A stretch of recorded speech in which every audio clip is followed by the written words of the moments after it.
Good evening, and thanks for honoring us with your presence. Ladies and gentlemen, members of the state, I have two statements to make this evening, and after each statement, I will give a chance for maybe one question or clarification. Because of time, I have another engagement at 6 p.m., so I must leave here before 6. The first address is my exit address at the end of duty as Cabinet Secretary for Interior and National Administration. As you're aware, for the last 2 years, I've been the country's security minister, and I thought I owe the people of Kenya an exit speech so that we can account for the 2 years in which, by the grace of God, we have had the privilege to serve our country in that office. Since the 27th of October, 2022, I have had the immense privilege of serving our country as the Interior Minister. Appointment to this role was not only a humbling symbol of confidence by President William Ruto, but also it thrust me into a most monumental responsibility of providing leadership to and coordinating the organs of our homeland security. For its unique complement of extensive functional control of Kenya's internal security infrastructure, the Interior Ministry has provided me with a once-in-a-lifetime opportunity to appreciate a little more profoundly the centrality of security to Kenya's primordial quest for inclusive prosperity for all its people. To appreciate the modest strides made in the past 2 years, it is apt to revisit the state of our national security that was prevailing as at August-September 2022 when I took over. I took over this sensitive duty at Harambee House at a time when communities in northeastern Kenya and in Lamu were experiencing frequent and sustained terror attacks. Marauding bandits had run amok over communities in vast parts of the northern Rift Valley region. Gang crime was at its peak in Nairobi City. The Kenyan passport production and supply system had all but collapsed, and key homeland security organs were ill-equipped and in dire need of reforms and reinvention. The end of my tour of duty as Kenya's Interior Minister of 2 years invites an introspection and reflection on the journey that I, with the loyal and patriotic support of hundreds of thousands of officers and staff in the police, prisons, immigration, and other citizen-facing services of the ministry have traveled. I attribute any successes that were achieved in the last 2 years to make Kenya safer during the last 2 years. I attribute this success to the various ranks of officers and staff of the ministry. However, any performance inadequacies during my tenure are mine because I believe the ministry staff and officers did their best. 24 months of hard work by frontline multi-agency formations embedded deep in the forests of the Boni Enclave has paid off with 2 years of calm. Sacrificial fighting power of elite police formations in the forward operating bases spread along the risky frontier areas of Liboi, Fafi, Div, Kotulo, and such like areas have resulted in 2 years of great victory over dangerous terrorists who would have otherwise hurt Kenya and its people. Fellow Kenyans, it has been the honor of my life not only to oversee a coordinated and policy-driven war against terrorists, but also to visit the elite police units protecting Kenya and its people at some of the most dangerous locations in our territory. Each moment, I had a chat or shared a meal or even took a selfie with security officers in the front line in the war against terror. There was always a profound surge of pride in the knowledge that a dedicated and patriotic cohort of our security forces remain alert day and night to prevent terrorists and other dangerous criminals from accessing Kenya to cause harm to its people. For protracted periods, I have traveled by air, land, and sea to oversee counter-terrorism operations in Ziwa la Taa, Poromoko, Kiunga, Mpeketoni, Lango la Simba, and other parts of Lamu, sometimes on Christmas Day, some other times on Good Friday, or other times covertly at night, just to make sure that we got it right.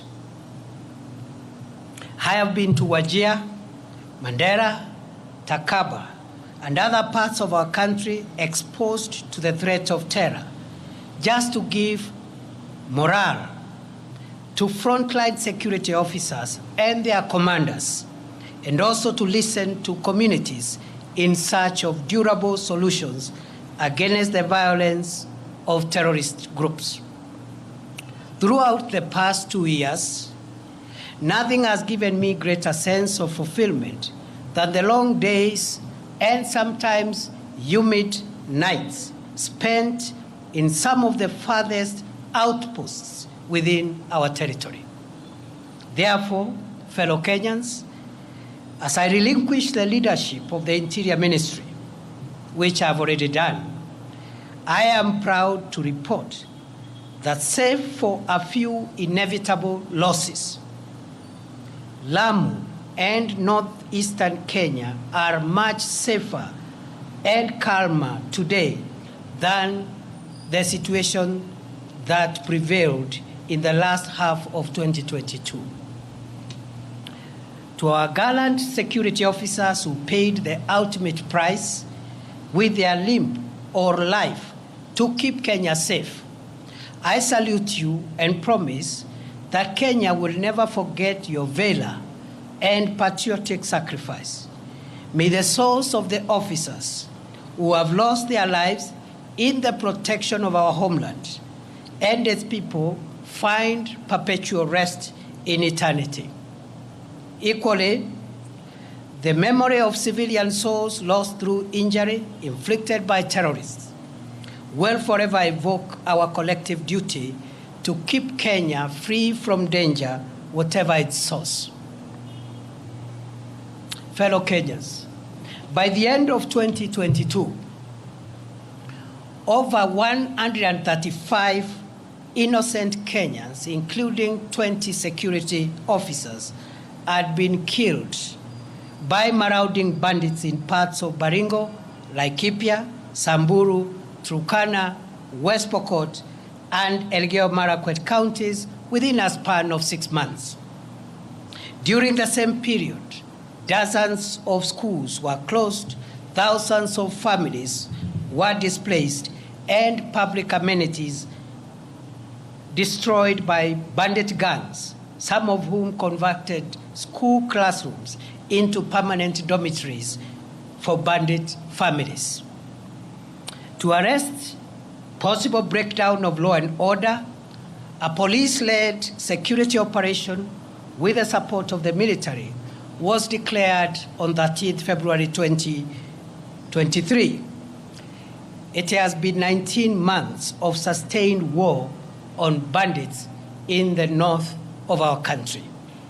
The strategic decision to gazette as disturbed and dangerous, remote and difficult terrain, gorges, escarpments, and caves where bandits retreated to hide after attacking, robbing, and killing innocent civilians proved to be the game changer. Heavily armed bandits were flushed out from these areas in a process that lasted several months. Their outdated gimmicks of taunting security forces and sometimes staging daylight raids were eventually crushed through intelligence-led operations, superior firepower, and efficient operational and tactical outputs that resulted in the neutralization of dangerous bandit commanders and their spiritual influencers.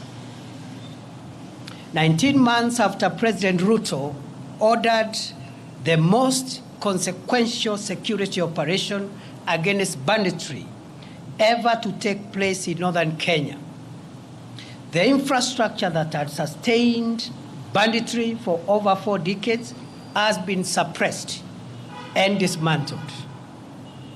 Bandit gangs and their enablers have been overpowered and scattered, despite occasional feeble attempts to resuscitate this dangerous crime against the people of Kenya.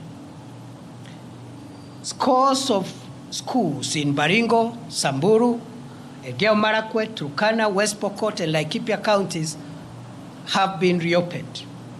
Mokogodo Forest, Sieku Valley, Burat Hills, Korkor, and Arabal Hills, Tandale Valley, Gelecha Valley, Malaso Escarpment, Kurkur, Pura, and other previous bandit hideouts are today pacified. As I relinquish the reins at the Interior Ministry, I am grateful to God, to the commanders and officers of various security agencies, and to the communities for their help as we look forward to sustaining the prevailing peace in these previously bandit-infested areas of our country. I will forever cherish the useful input of communities profoundly represented by the Under the Tree conversations I had with elders and residents at the foot of Arabal Hills in Baringo, the Kolowa Bridge at the intersection of Baringo and Elgeyo Marakwet counties, and in Lokori and Nadapal in Turkana County. I desire to live to see these parts of our country completely free from the terror of bandits and opened up for socio-economic development as Kenya marches into the future. The strides that we have made in the fight against terrorism, banditry, and other organized crimes received a shot in the arm from the Police Equipment Modernization Program, which was initiated in early 2023, following the orders of President Ruto to modernize the operational and tactical equipment of our security agencies. The 37 billion shilling 5-year program is underway, with 7.6 billion shillings already spent to acquire armored personnel carriers, mine-resistant, ambush-protected vehicles, personal protection equipment for the police, as well as sophisticated weaponry to provide enough firepower to protect our nation. Fellow Kenyans, by September 2022, our country's infrastructure for the production and supply of Kenyan passports had completely collapsed owing to the breakdown of printing equipment, huge supplier debts, and chronic corruption cartels that took advantage of the situation to extort money from desperate applicants. After many months of reorganizing and financing arrangements, as well as personnel deployment at the Immigration Department, I am proud to report that as I leave the ministry, the government has been able to acquire modern printers and all the pending supplier debts have been paid. The passport production and delivery waiting period has been reduced from more than 12 months in 2022 to 7 days at present. The backlog of 724,000 passports has been cleared, and the challenge now is to expedite the delivery process to clear the 85,000 uncollected passports that are ready. As I leave the reins of the ministry, I am proud to report that the corruption cartels of staff and members of the public that used to harass passport applicants have been dismantled, and 17 ringleaders, including immigration officers, are facing ongoing criminal prosecution. As I exit, I am convinced beyond doubt that the milestone of reducing the waiting period from the current 7 days to 3 days by the close of this year remain feasible. In the days ahead, we must confront and succeed in reforming the institutions of our national security. At the orders of President Ruto and in compliance with the Kenya Kwanza Manifesto, the process of reimagining and refashioning Kenya's security institutions began in earnest on 21st December 2022, when the Presidential Task Force on reforms of the National Police Service, the Kenya Prison Service, and the National Youth Service was established. While the work of the task force took longer than expected due to the expansive terms of reference, its final report has already been presented to the President. And one of the last actions I took before I left the ministry was to gazette the National Steering Committee under the leadership of the Principal Secretary for Internal Security, with a mandate to ensure full realization and implementation of the groundbreaking proposals for reforming our police, prisons, and youth services to align them with the dictates of our progressive 2010 Constitution and the vision of underwriting the national ideal of securing Kenya from long-term internal and external security threats. Fellow Kenyans, throughout my tenure in office, I have benefited from direct support and encouragement of President Ruto. I thank him for giving me the privilege to serve my country as the Interior Minister for an uninterrupted 2 years. I am most grateful to the principal secretaries and officers of all ranks within the state departments and other agencies that fall under the Ministry of Interior for great teamwork, support, and encouragement.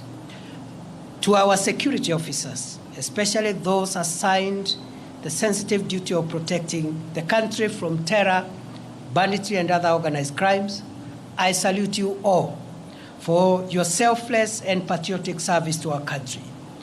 I send warm greetings and best wishes to all officers, especially those in far-flung forward operating bases, our officers in the multinational security support mission in Haiti, as well as the ranks of the National Government Administration Officer System, the NGAO system, with whom I have developed close and cordial working relationships during the past 2 years.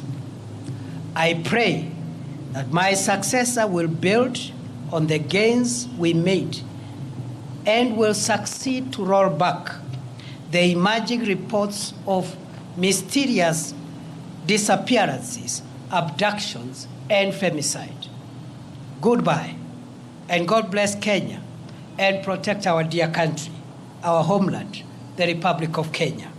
May we remain one nation of one people, united by our emblems, the map, the flag, and the national anthem of Kenya. Thank you.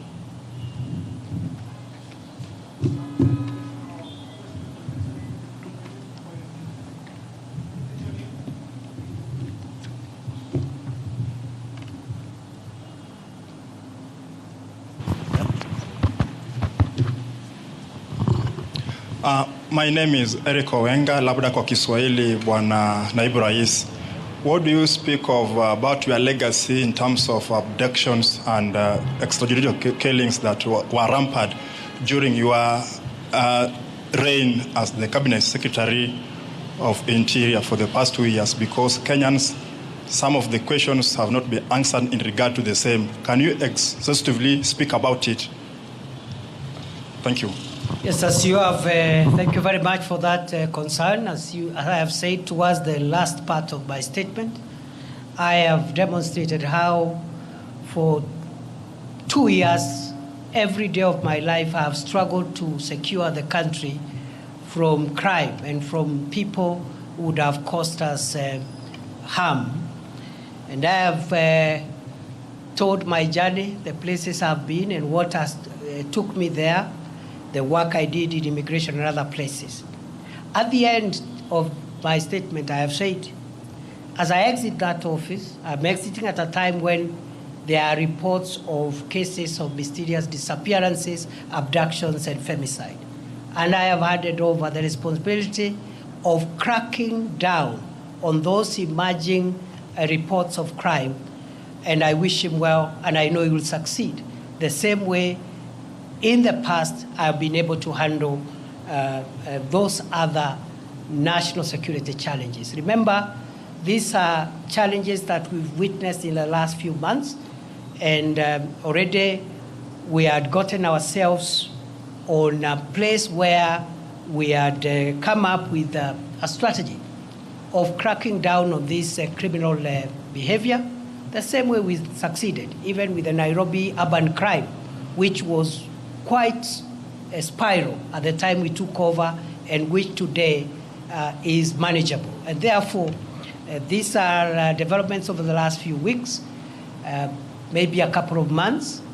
We had laid the ground on how to deal with both cracking down on criminals who are in that space of femicide or abducting people, and also a framework for accountability of any rogue officer or officers who will be involved. And therefore, that should be the task of the next minister going forward.